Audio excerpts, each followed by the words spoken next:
I ask them if they'd like to go to confession. They'll often say things like, oh, I don't need to go because I can't have sex, as if the entire Christian moral life is reduced down to sexuality.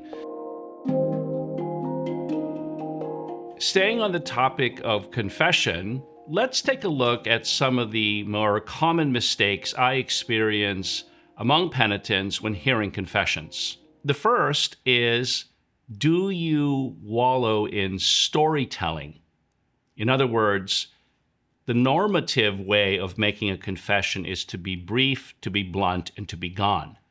So confessions should be relatively quick. They shouldn't be rushed, but they shouldn't take an inordinate amount of time. So a lot of background information is often not necessary for we priests to receive. If we need to know the background, we'll often ask you, the penitent, could you tell me a little bit more about your state of life, for instance? So when you come into the confessional, if you don't immediately tell the priest, what is your state of life? And what I mean by state of life, are you single? Are you married? Are you a priest or religious? Are you dating? Are you in some sort of relationship? Those kinds of issues. But this often parlays into long narratives about what is going on in one's life in general. The context is not always very necessary, and in fact tends to obscure what we're really after here, which is the sin itself. So I know that when I've heard confessions in the past, it's not uncommon for me to just ask the penitent to just get to the brass tacks. Finally say, hey, what did you do? What was the sin in all of this? Because the context tends to obscure exactly what needs to be known. The second common mistake that I've seen with penitents is what I like to call the self-justifying penitent. Meaning this is the person who's confessing, but they approach their confession with an air of not really expressing minimal sorrow, requisite sorrow for what they've done. They're so embarrassed by what has happened that they're almost saying with every sin, in parentheses, even though I did this, I'm not that kind of person. And the reality is that the beauty of the Sacrament of Penance that we've all experienced is that when we articulate our sins and we say them to the priest, we're actually admitting that we are that kind of person, that we're capable of doing the sins that we ourselves have confessed. Remember, the priest is typically not asking us, did you confess this or did you commit this sin or that sin? Normally speaking, we're just coming forward with the sins that we're confessing. The third common mistake that I've experienced in the confessional is what I like to call, in general, vagueness. The penitent, you might be very embarrassed by what you have done.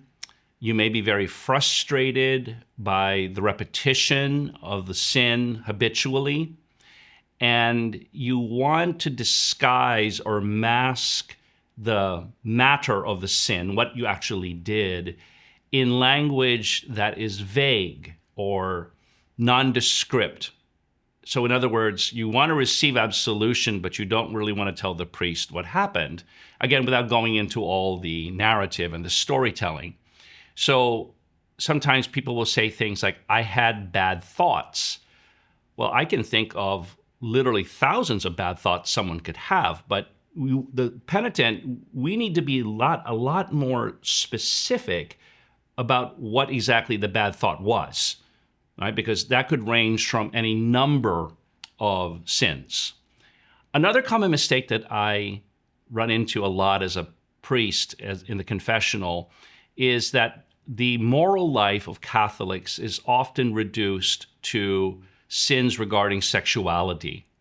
So often when I go to nursing homes or I go to visit the elderly or infirm people, and I ask them if they'd like to go to confession to offer them the opportunity to receive God's mercy and encounter His grace, they'll often say things like, oh, I don't need to go because I can't have sex, as if the entire Christian moral life is reduced down to sexuality.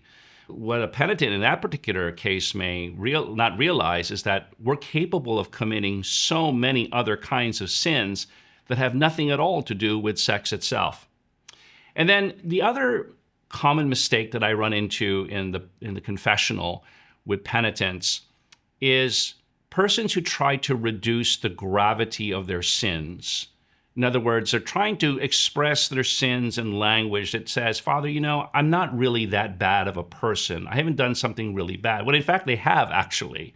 And what they're trying to do is they're trying to soften the blow, worried perhaps if either A, the priest is going to be scandalized by what they say, or B, they just don't want to admit that they're capable of committing the sins that they actually have articulated.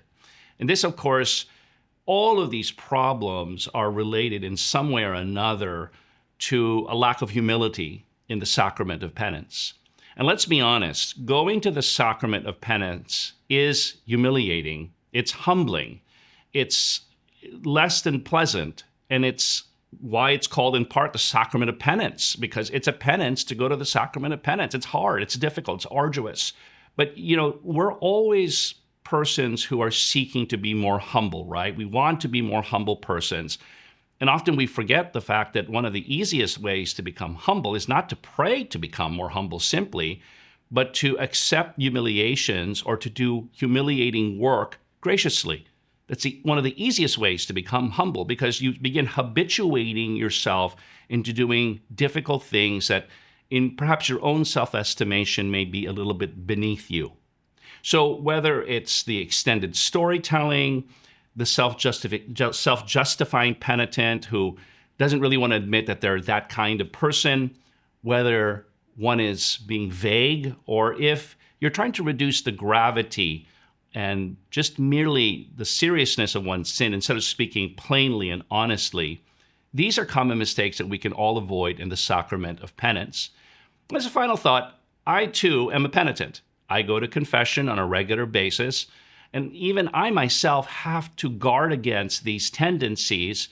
I see them as a priest who hears confessions, but I'm also guarded against them as a penitent who goes to confession himself. So it works both ways for me. I'm in a unique position because I'm a priest. But these are things that can help us to make our experience of the sacrament of penance not just more efficient, but more spiritually fruitful.